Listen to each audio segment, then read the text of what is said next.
The day Elena Varela lost everything, the first thing she noticed was not her husband's voice. It was the sound of her little boy laughing upstairs. And somehow, that made it worse. Because while her husband stood in the center of the mansion, holding proof of her betrayal in his hand, while armed men waited by the doors, while her whole life cracked open in silence, her son was still innocent enough to think the world below him was safe. By sundown, Elena would be thrown into the street with a suitcase and child. By midnight, the gardener she loved would be in handcuffs. And 10 years later, they would be building a tiny house beside a barren hill with money soaked in blood. This is not a love story. Not at first. It is a story about loneliness, power, sin, punishment, and the strange way broken people still try to build a life from the ruins. Before we get into it, ask yourself one thing. How far can loneliness push a person before they stop recognizing themselves? At 50 years old, Elena Varela looked like the kind of woman people envied from a distance. She was elegant, controlled, expensive in a way that didn't need to announce itself. She wore silk like it belonged to her skin, pearls like they had always known her name, and pain like no one had ever taught her another way. To the city, she was the wife of Rafael Varela, a wealthy shipping magnate, donor, businessman, and powerful public figure. That was the official version. The unofficial version was darker. Rafael Varela was one of the most feared drug traffickers on the Gulf Coast. His empire moved through ports, back roads, private warehouses, and men with dead eyes. Money flowed through him like blood through a body, and so did fear. People respected him, but not because they loved him, because they were afraid of what happened to people who forgot who he was. Elena had married Rafael when she was young enough to confuse safety with love. He gave her a mansion, cars, jewelry, servants, the kind of life that looked perfect in magazine photographs. What he did not give her was himself. He was almost never home. And when he arrived like weather. Expensive cologne, quiet violence, phone calls in locked rooms, strangers waiting in black cars outside the gates. He asked Elena polite questions, kissed her forehead sometimes, bought her gifts she never asked for. But he never really saw her, never noticed the long dinners she ate alone, the lights she left on at night, the silence that had started living in the hallways like something with a pulse. People think loneliness only belongs to the abandoned, the poor, the forgotten. But some of the loneliest women in the world sleep in mansions. And Elena was one of them. Elena and Rafael had been married for more than 20 years.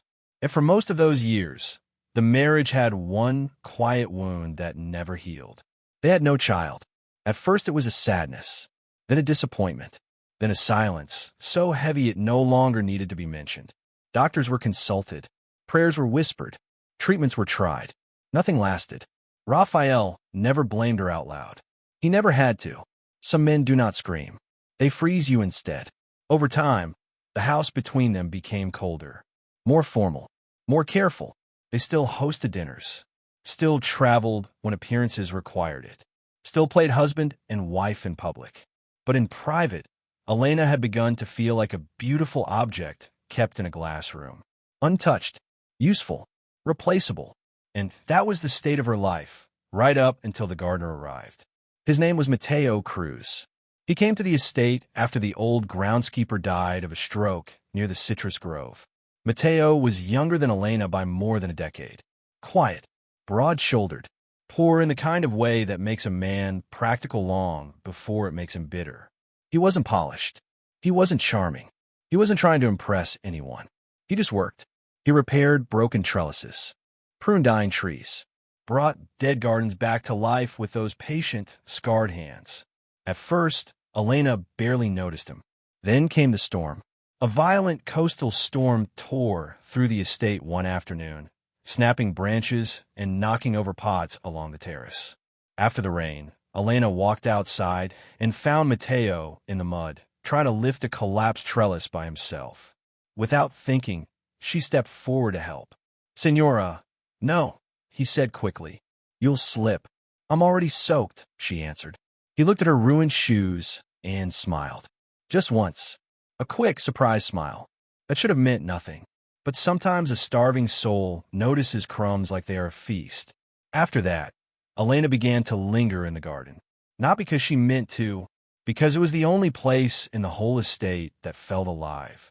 What began between Elena and Mateo did not start with touch. That would have been easier to resist. It started with conversation. A question about the lemon trees. A comment about the roses. A glass of lemonade left outside while he worked in the heat.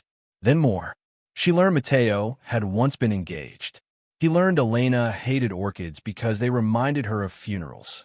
She told him she slept with the television on when Raphael was away, because the sound kept the house from feeling abandoned. One evening, as the sun went down red over the estate walls, Mateo said quietly, "You shouldn't tell me these things." "Why not?" she asked. He kept trimming a hedge, not looking at her. "Because I work for your husband." Elena stood very still. Then she said something she had probably been thinking for years. "Sometimes I think everyone in this house does." That was the moment the line disappeared. Not physically, not yet, but emotionally. And sometimes that is the real point of no return. Because Elena didn't fall for Mateo because he was young, or forbidden, or exciting. She fell for him because he listened, because he noticed, because in a house where she had been reduced to a role, he made her feel human again. That was the dangerous thing. Not lust, recognition. The first kiss happened in the greenhouse during a rainstorm. Water hammered the glass so hard it sounded like warning. Elena had gone there to escape another dinner alone. Mateo was inside tying up vines, his sleeves rolled, the air smelling like wet earth and basil. "I should go," she said. "Yes," he answered. Neither of them moved. When the lights flickered and Elena startled, Mateo reached out by instinct, his hand brushing her wrist. That was enough. What followed was not wild, not glamorous, not the kind of passion people imagine when they hear the word affair. It was sadder than that, more human. It was two lonely people crossing a line they understood perfectly and crossing it anyway. Afterward, Elena leaned against the glass and whispered, "This is a terrible thing." Mateo stood behind her and said yes. And still they kept going. The affair lived in stolen moments. In a greenhouse after dusk, behind the tool shed, in notes hidden beneath flower pots and burned after reading, in hands touching for 1 second too long. They told themselves all the lies people tell when they know better and want it anyway. No one knows. We're careful. This won't last. We deserve one small corner of happiness. But lies are expensive, and sooner or later, they collect interest. Then Elena got sick. At first, she blamed her age. Then stress, then exhaustion. Pregnancy was the last thing she considered. At 50, after years of infertility, it seemed impossible. But the doctor in the city looked at the test results and said the words that changed everything. "You're pregnant." Elena laughed in disbelief. Then she went cold, because she knew this child was not Raphael's. When she told Mateo, he went pale. "He'll kill us," he said. "Not if he believes the baby is his," Elena answered. Mateo stepped back as if the words themselves had wounded him. "You want me to watch another man claim my child?" "I want us to survive," she said. And just like that, survival became the excuse for the biggest deception of all. When Raphael came home, Elena told him the child was his. And what happened next terrified her more than anger ever could have. He was happy, truly happy. For the first time in years, Raphael looked softened by joy. He laughed. He held her face in both hands. He spoke of names, inheritance, schools, legacy. He started coming home more often. He ordered a nursery prepared. He touched her stomach with reverence, as if fatherhood had suddenly purified him. Elena should have confessed then. Instead, she smiled and let the lie grow larger than all of them. Their son was born on a humid September night. Raphael arrived just in time to hear the first cry. He held the baby and wept. The nurses were stunned. Elena was horrified, because while Raphael saw a miracle, Elena saw the truth written plainly in the child's face. The eyes, the brow, the stillness. Daniel looked like Mateo. Not enough for a stranger. Too much for a mother. For a while, the lie survived. Raphael adored the boy in his own way. Possessively, proudly, obsessively. He hosted a grand baptism. He set up trusts. He spoke of Daniel as the heir to everything. Matteo disappeared into the background of his own son's life. He still worked in the garden, still kept his distance, still addressed Elena as Signora whenever anyone was near. But sometimes, when no one was looking, he would glance toward the nursery with a grief so sharp Elena could hardly bear it. And the house itself began to feel different, tighter, more watched, more fragile, because a lie like that can survive many things, but not paranoia. And Elena Varela had spent too many years in crime not to trust his instincts. No one ever learned who took the picture. Maybe it was a maid, maybe one of Raphael's men, maybe an enemy trying to weaken him from inside. It didn't matter. The damage was the same. The photograph showed Elena and Matteo in the greenhouse, standing far too close. Not kissing, not embracing, but anyone who saw it knew exactly what it meant. Raphael found it folded inside his morning newspaper. He said nothing. Not that day. Not the next. Not the next. That silence was worse than rage. He smiled at breakfast, played with Daniel on the floor, complimented the soup, asked Matteo to redo the rose beds. The whole house was terrified. Then, on the fourth day, he called everyone into the central salon. Guards, servants, Elena, Matteo, and on the glass table between them lay the photograph. Raphael held it up. "Tell me," he said calmly, "which one of you wants to insult me first?" Elena could barely breathe. Raphael turned to Matteo. "Did you touch my wife?" For 1 second, Elena hoped Matteo would lie. He didn't. "Yes," he said. Then came his second question. "And the boy?" Matteo said nothing. He didn't need to. That silence told Raphael everything. The pistol was in Raphael's hand before Elena even saw him move. She screamed. Somewhere upstairs, Daniel began to cry. And then Matteo did the only thing he could do. He stepped between Raphael and the staircase, between Raphael and the child. That was the moment Raphael chose a punishment crueler than death. He did not shoot them. He humiliated them. In front of the entire household, he stripped Elena of everything that marked her as his wife. Her jewelry was removed, her accounts frozen, her room sealed. She was ordered out of the mansion before sundown with whatever she could carry. And Matteo? Raphael had him framed. A stolen narcotics shipment, an old false witness, a fabricated charge. Within weeks, Matteo Cruz was sentenced to 10 years in prison. Elena saw him only once after that, in a courthouse corridor, in chains, turning just enough to find her in the crowd. "Take care of him," he said, and then he was gone. Poverty did not begin with hunger for Elena. It began with humiliation. She rented a one-room place in Barrio Rojo, where roofs leaked when it rained and sewage backed up in the alleys. No one there cared who she had once been. They only cared if she paid rent on time and whether she brought danger with her. She did, not openly, but enough. People whispered that she had been thrown out by a rich man. Men looked at her too long. Former acquaintances crossed the street to avoid her. She sold the last hidden bracelet from her old life and bought a second-hand sewing machine. That machine kept them alive. Elena stitched school uniforms, church dresses, curtains, burial clothes. Anything people would pay to mend. Her hands changed. Her back hurt. Her pride had to adapt or starve. Daniel grew up in those narrow streets.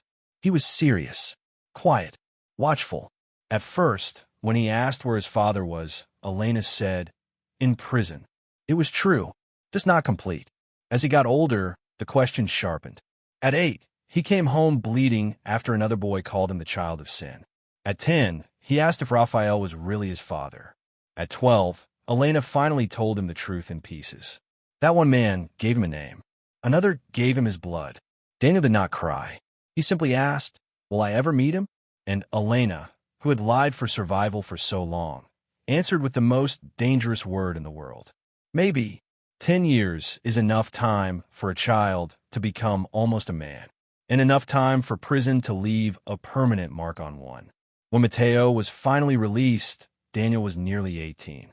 He opened the door and found a man older than memory standing there with a duffel bag, scars, gray at the temples, and eyes that matched his own. For a moment, nobody moved. Then Daniel said, "I know who you are." Mateo's throat tightened. Do you? My mother told me. It was not a perfect reunion. It was awkward, quiet, heavy with everything time had stolen. Mateo did not know whether to reach for him. Daniel did not know whether to call him father. But blood recognized itself anyway. In the weeks that followed, Mateo began teaching Daniel what he knew. How to fix a fence, sharpen a blade, repair an engine by listening first instead of forcing parts apart. For the first time in years, Elena laughed again without immediately feeling guilt behind it. And that was when the next twist came. Because fate was not done with them yet. Elena Varela had survived rivals, police, bad shipments, betrayals, and nearly every dirty arrangement money could buy. But eventually, every empire grows cracks. A lieutenant flipped. Ledgers surfaced. Warehouses were raided. Federal agents came in from outside the state. Men Raphael could not buy, not quickly enough. The arrest made the news everywhere. Raphael in handcuffs. Raphael furious. Raphael suddenly looking smaller than anyone had ever imagined possible. Months later, he was sentenced to life. Barrio Rojo celebrated that night. Cheap fireworks, loud music, people cheering in the alleys. But Elena did not celebrate. Because the moment she saw him on television, something old and strange returned to her memory. A key. Years earlier, before Raphael threw her out, Elena had found a small brass key hidden in the lining of one of his travel jackets. She never knew what it opened. But after her exile, she remembered Raphael tearing apart his study in a private panic, searching for something no one else could find. And now that he was in prison for life, the memory returned with sharp clarity. The key, the panic, the abandoned hunting shed on a worthless stretch of land near a barren hill outside the city. She told Mateo. Daniel insisted on coming. The three of them borrowed a truck and drove out past the city limits, through dry land and rusted fencing, until they found a shed half swallowed by weeds. Inside, beneath broken crates and old tools, they found a steel locker bolted into the floor. The key fit, and when Mateo opened it, all three of them went silent.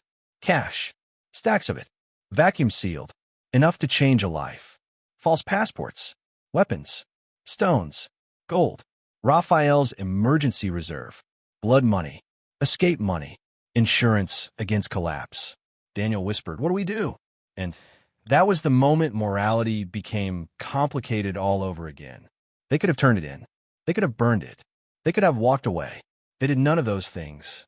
Instead, after years of punishment, survival, prison, humiliation, and hunger, they chose something smaller than justice and bigger than shame. They chose a future. They kept enough to disappear into a better life. Not enough to attract war. Not enough to rebuild Raphael's empire. Mateo destroyed the ledgers. The guns vanished into the sea. The rest became land, timber, stone, and eventually a house. A small house. Dinzu, deep porch, 2 bedrooms, then 3. A workshop for Daniel. Fruit trees for Mateo.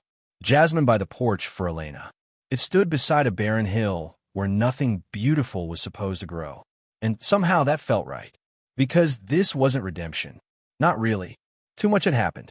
Too much had been stained. But it was something real. No vows. No lies at the dinner table. No men with guns in the library.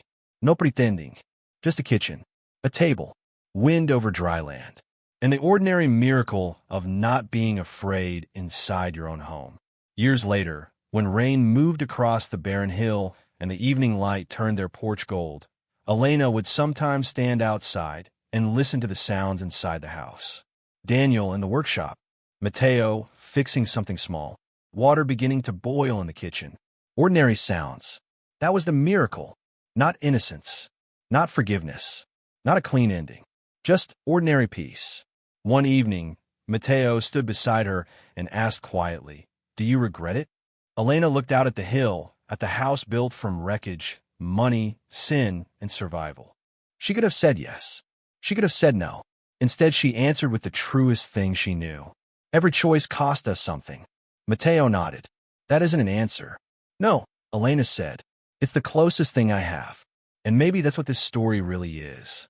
Not a tale about good people, not a tale about bad people, but about broken people trying, in the only ways they know how, to build one honest thing after a lifetime of lies.